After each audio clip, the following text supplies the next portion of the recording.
Expand your client base using AI. Zuri.k matches service providers by showcasing their services to potential clients online. It's free. Welcome to the Bold Analysis. Today I have a special message for President William Samoei Ruto. The pending bills. Your contractors, the county government contractors, the national government contractors, and suppliers have sent me a message to send to the president.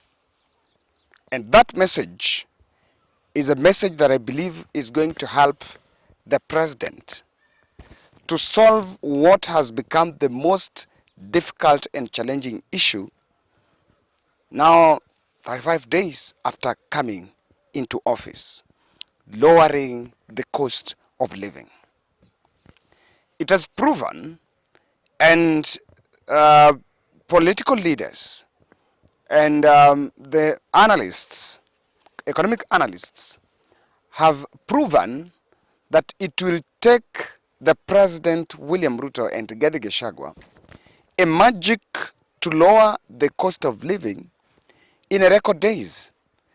And within no time, the government have found itself in a defensive position now, saying that the only way to go is to ask for Kenyans to be patient with them so that they can sort out the cost of living issue in a record maybe in the next 2 years or so. The prices of petrol is soaring and it's improving.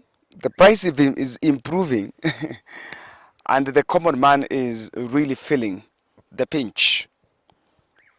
We've been told that it's going to stabilize in January. But I'll tell you this by a very interesting analogy. Before that, I want to humbly request you to subscribe to our channel. And we are also continuing with our 50 shillings challenge to help purchase a camera, extra camera. Of course, by yesterday, I did not do any video. I've been home and of course running some errands, so I couldn't. But so it was a bit down. But today, I think as of now, we are at 42,000. So I still want to reach out to you in a special way that kindly a 50 shillings challenge for the purchase of a camera will be a great take. That extra camera is going to help us do exclusive interviews. For those who have watched our exclusive interviews, you'll actually point out that there is a gap in doing this really well. I want to say this, and I need to say the number is there, 0710 62 78 89. 50 shillings challenge. This one we'll just have to spread it pole. Today's date 15. I will planning to close on date 22nd, so if you fast track is better. Now, what exactly is happening is very urgent. It really needs urgent intervention of President William Ruto personally. Remember in one of the recent interviews, I think one of the political leaders, one of the elected leaders in Kenya Kwanza, maybe it was deputy president or so, acknowledged, considered that the state capture architecture in the previous administration was through what he called weaponization of the DCI, by probing the different agencies of government and ministries when they wanted to make payments, and they were not willing and ready to make those payments because the DCI would go after them. In fact, the DCI was part of the process. There was to be some approval on their end before some payment is made. I think Gachagua made that statement. And in the framers, in their observation of freedom is coming, was that now they were ready and they can now pay those bills. So if you are in this country and you are privy to a special, you have access to contractors. especially people who have worked for government, supplied things for government, people who are constructing roads, and so on and so forth, you will agree with me that the contractors are very depressed. Very good example is a friend of mine who is a subscriber in this channel. And they confessed, more than 5 confessed, that you do work that is in the tune of $1 billion. You're not paid. You took a loan to do the work. After winning the tender, it has taken time. And because the bank wants its loan, your properties are auctioned, you run dry, you lose your cars, you lose your home, you lose your land, and you lose everything. So what are you even saying? That you even lose the company. And this is a very serious matter, let me say, guys. If you want to know this, I want you to look at the comment section and just tell us the stories of you. If you're a contractor and you want to speak, you can speak by day. Reach out to us in the comment section. The tales of the contractor. They all want to do those stories. You will find very heartbreaking stories. People who will tell you that their kids cannot even afford, they cannot afford school fees for kid. At one point, one of my Uber drivers shocked me, telling me that yeye anaishi Runda, and so he told me he's staying in Runda, but he's doing Uber. Then I got interested. Is Uber business that lucrative that he can afford? I was shocked to hear his side of the story.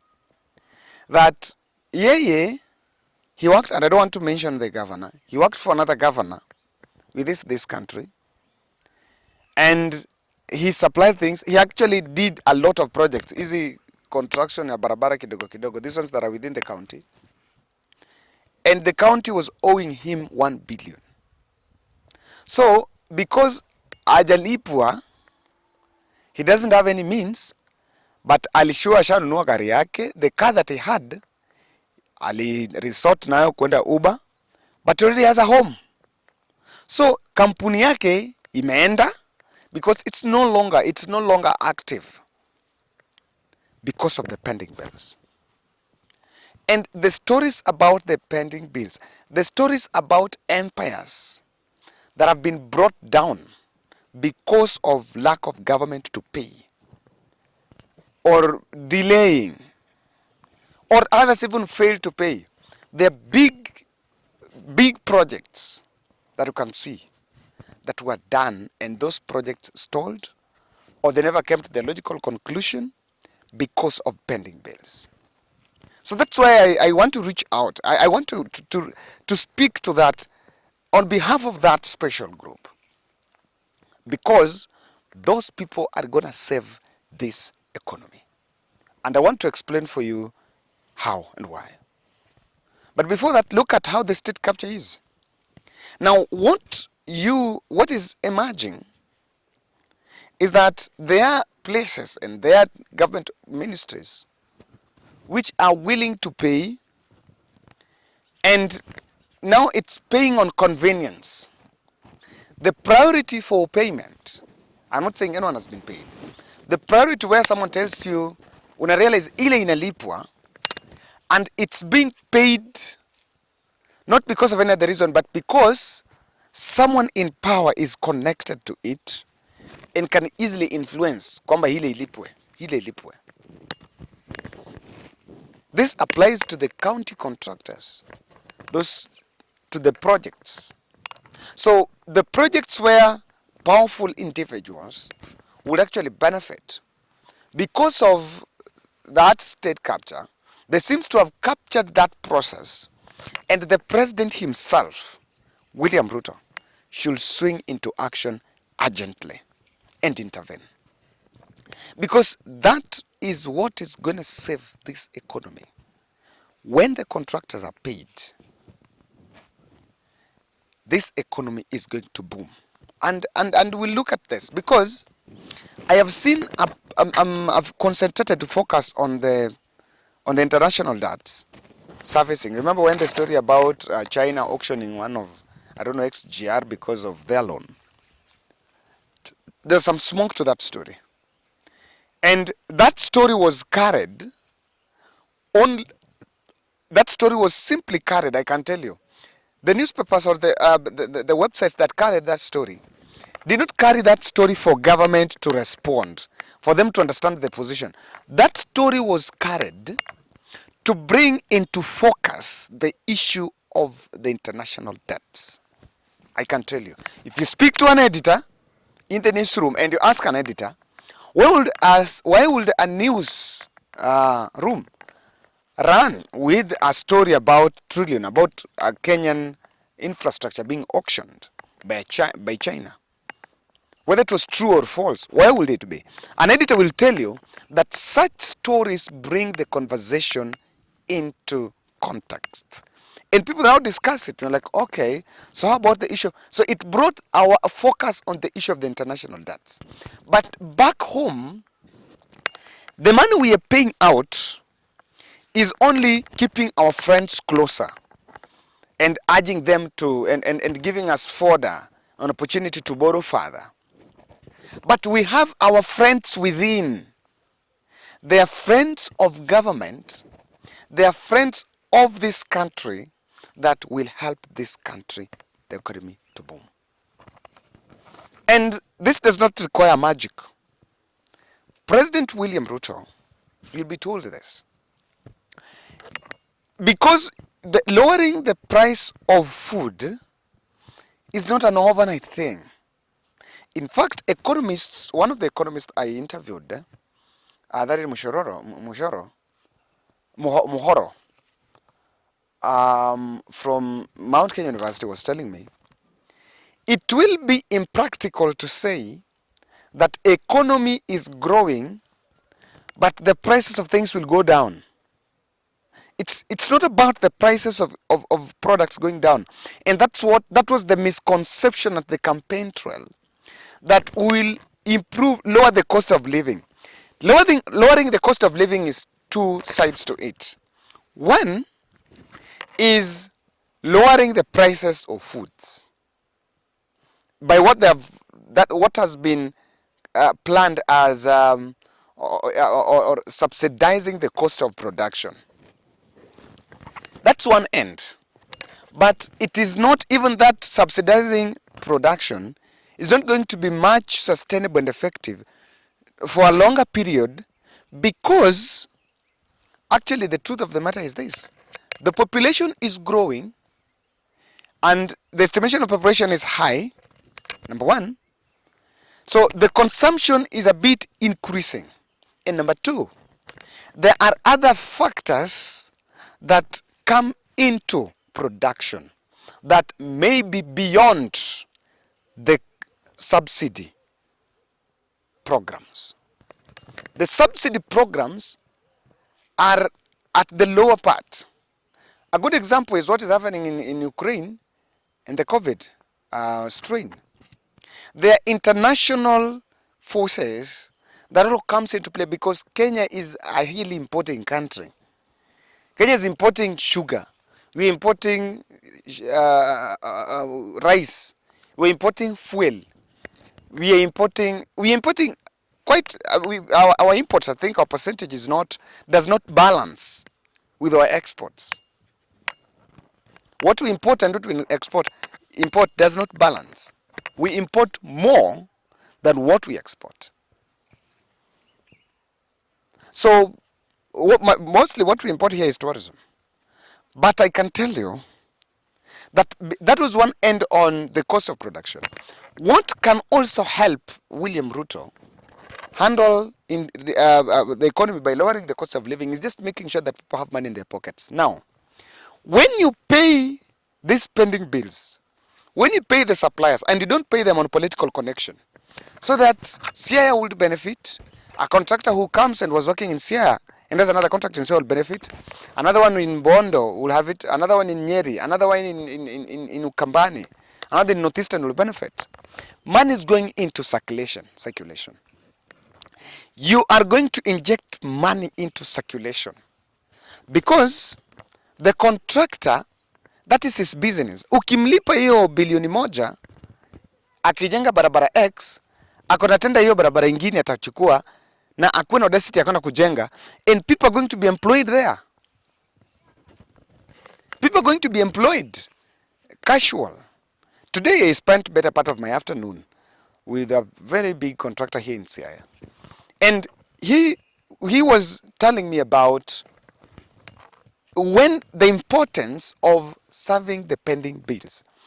It has been treated in the public as serving specific, paying people money. But in real sense, if you pay someone 1 billion, this person is into business. Even if he is not going to serve another tender, this person had some construction going on somewhere. And that construction is going to resume. What are we saying? Someone is going to get kazi ya mjengo. Atapata 500. And the more money is in circulation, you will actually reduce the strain on government that prices of things are up because they're actually affording. It's not about, and that's what someone should tell the president. It's not about the price of the product. It's about affording. You may even reduce the price of unga to 170. But if someone still can't afford, they will still complain. Oh, I don't know where we're getting it. I'm giving it economy aspect so that you get it. If I can't afford 170, it's not because 170 is more. It's because my pockets are dry. So when you pay them, the pockets of the youth is going to boom.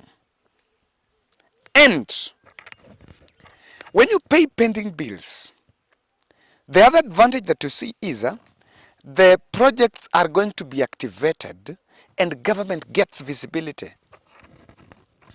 Government gets the motion. They say that government is doing something. The livelihood of people around those places.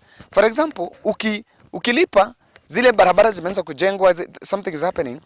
Even in the next 2 or so years, the president will have something to come and launch. After the new constitution, after 2017,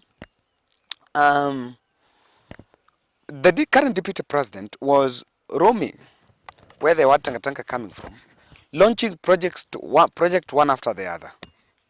It's because that thing, in fact, that contractor was telling me that thing was seen as political, but it was giving government visibility. And William Ruto knew very well that he needed to be on ground.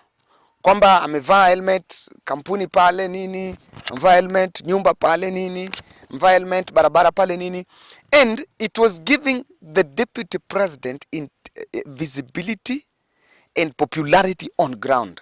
So it was intercepted really well. And when it was intercepted, Ruto became a little bit idle for over a year. And within after 1 year, then he came back and now started. After that, he lacked visibility and realized, okay, because his intention was, akifanya hizi vitu, this visibility, and stick with the president, he would actually get to the election, and that's why Ruto was a very organized man. He would actually get to the 2022 general election by telling people that I have done that, I've started this, that's we're going to finish it. But when that was deprived, he then pulled the other card of I'm a victim. So that's one thing. People are going to afford and people are going to have money. Then there is something that is happening. The president have a lot of interest in the foreign markets, in the foreign powers, investors that are investing here. If we don't pay our people here, if we don't pay our contractors here, the local companies are going to die. Because the other foreign investors have the financial monopoly. And they can walk to loan. The governments, the financial institutions are looking for also loans. They're looking for clients. Because the local client may not afford, what we are going to see is the foreign investor is going to override the domestic investors back home. This is a very candid conversation that you have to look at it in a very critical manner. So we are going to kill our own here Because what are you going to say? Kwamba there is a cement production company that will come. Na atapata kwamba the company that is supposed to tengeneza that barabara is not there. What is it going to do? It's going to create proxies. Now say you will find people from Japan making bitumen roads in the counties. Because the local contractor is being killed financially. So let's build. That is also going to give the government even goodwill, even for re-election, even so. And it should not be done on political because someone is in office also.